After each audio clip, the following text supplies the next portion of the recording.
What's up, everybody? Trey Biddy with Hog Sports coming to you from Razorback Stadium in Fayetteville, Arkansas, where they've covered the field after Arkansas's 38-35 loss to the Mississippi State Bulldogs. Gave up 17 unanswered in this one. And I really feel like Arkansas, in almost every category, outplayed these guys, was the better team. And it just felt like those penalties, man. 18 penalties for 193 yards. I usually watch the game on YouTube TV in the stadium. I watch the play unfold on the field, look at my computer. It's like time's up perfectly in between plays. So I basically watched the game twice during one sitting. So I don't know if all these penalties were legitimate, but what I do know is these refs were, without a doubt, overzealous.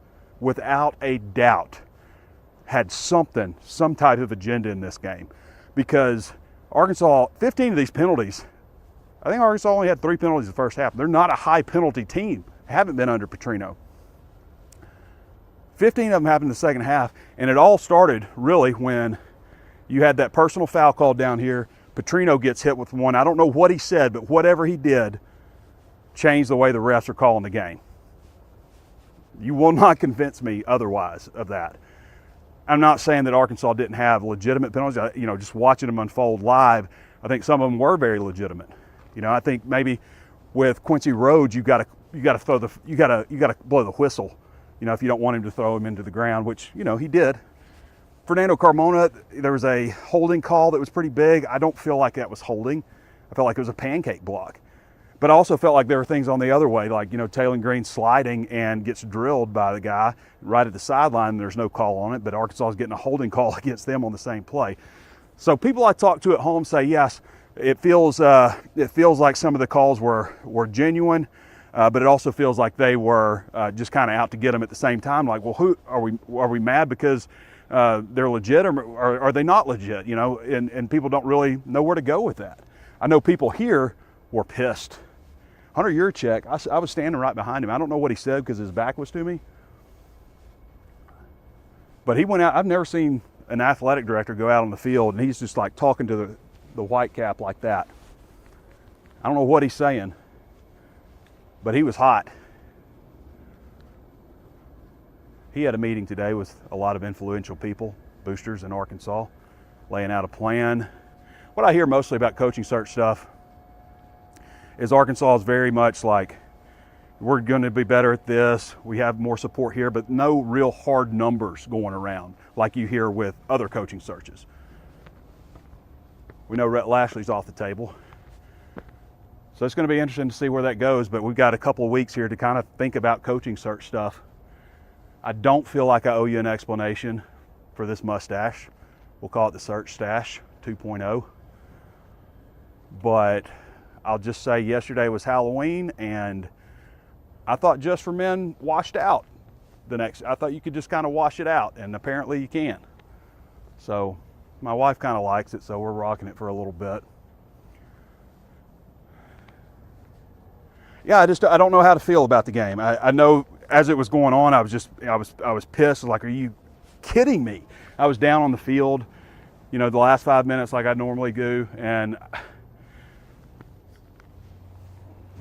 I just couldn't believe how stuff was unfolding. But the fact that they only had 4 penalties, it just feels kind of dirty to me. I know that there are some legitimate ones, but Arkansas has not been a high penalty team. And again, just to go from 3 penalties in the first half to 15, it just felt like if they could call something, they were calling it.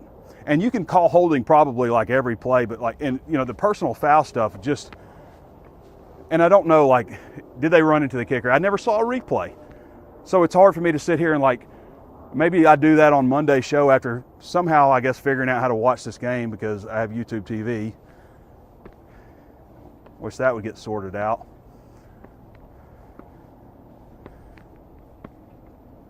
Quincy Rhodes played very well. Shout out Dogtown.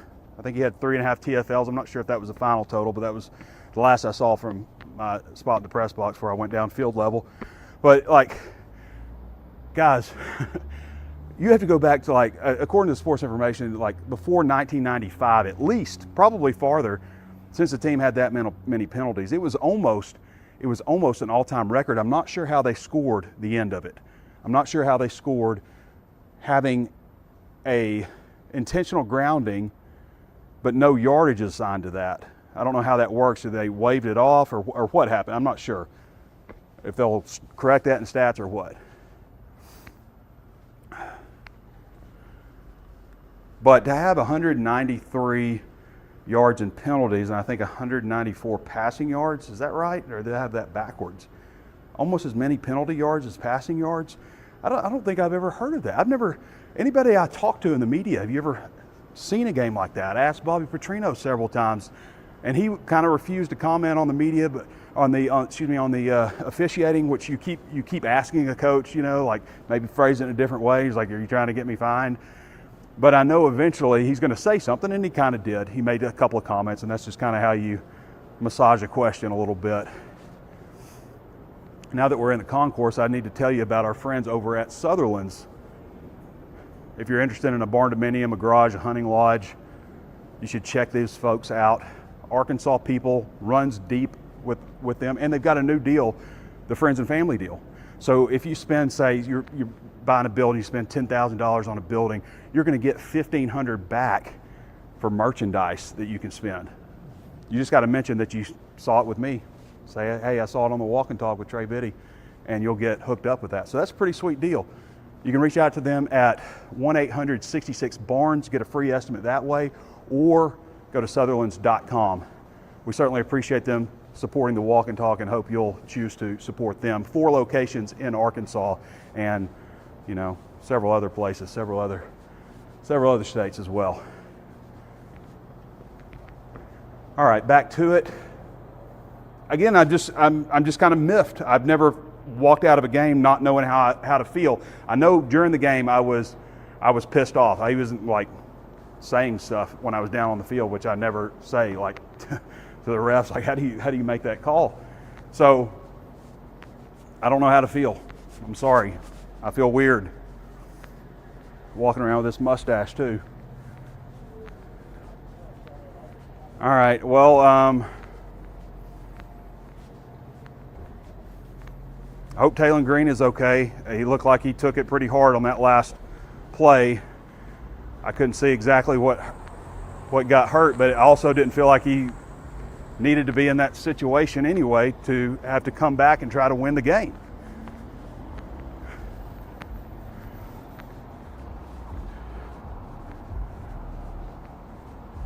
Arkansas basketball Monday, season officially underway. October is over, switching over to Central Standard Time. 2 weeks to think about this one. Arkansas no longer has bowl eligibility as a possibility. Mississippi State's bowl hopes are alive. Mississippi State really needed this one with the rest of the schedule. Really needed to get this win to remain in the hunt for a bowl game. And it just worked out that way for them. It felt disingenuous. I don't know entirely. I've never seen I've never seen a game like that. Petrino's never seen a game like that. I've never seen anything unfold. 18 penalties, it blows me away. 193 yards. Is that the right total? I'm starting to think it was 194. Maybe I had it backwards with passing yards, but regardless. School record. What's up? Thanks for watching. Anyway, weird walk and talk. This is the part where I say, I'm sorry, it kind of sucked.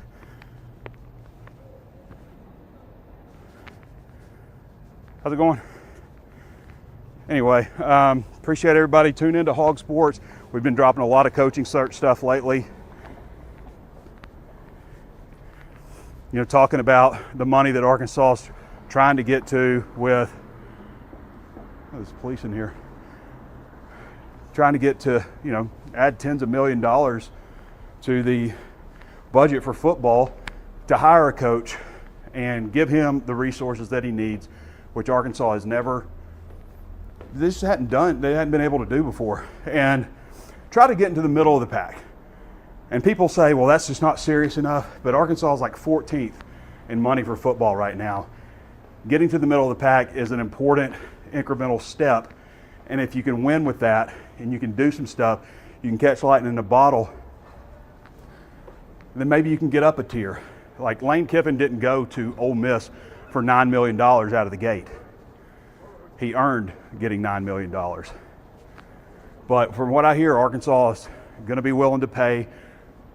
The numbers aren't hard yet. And hopefully the meeting that took place today gets a little bit more clarity for them, and they know what they have and can present potential candidates with real figures.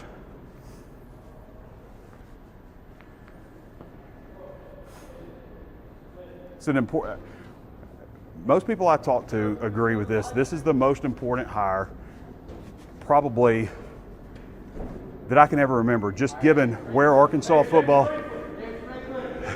James Franklin says these guys. But this is going to be the most important hire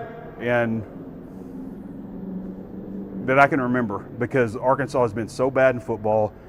And I'll say this, it wasn't a great crowd. I wear these gloves so I can type, by the way. Don't make fun of my gloves. But I wear them so they keep my knuckles warm. But the fans it wasn't just like a packed stadium, but when all the calls started going the wrong way, and the refs, and it almost felt like the fans just kind of united and got really loud and really rowdy all of a sudden. But it was kind of docile for a long time, and then it just it lit. So anyway, if you want to read more of our stuff at Hog Sports, what we're saying about the coaching search, what we're hearing from the inner workings within the athletic department, go to hawgsports.com. Enter the promo code HOGSEARCH75, HAWG search, altogether 75, and you can get 75% off at Hog Sports for an annual subscription, which is a heck of a deal. Check out our buddies over at Sutherlands, also 1-866 Barns, barn dominiums, hunting lodges, garages, barns. Good people. Let's support them. Okay, everybody. Weird walk and talk, I know. But appreciate you watching it. This has been Trey Biddy with Hog Sports. We'll catch you next time.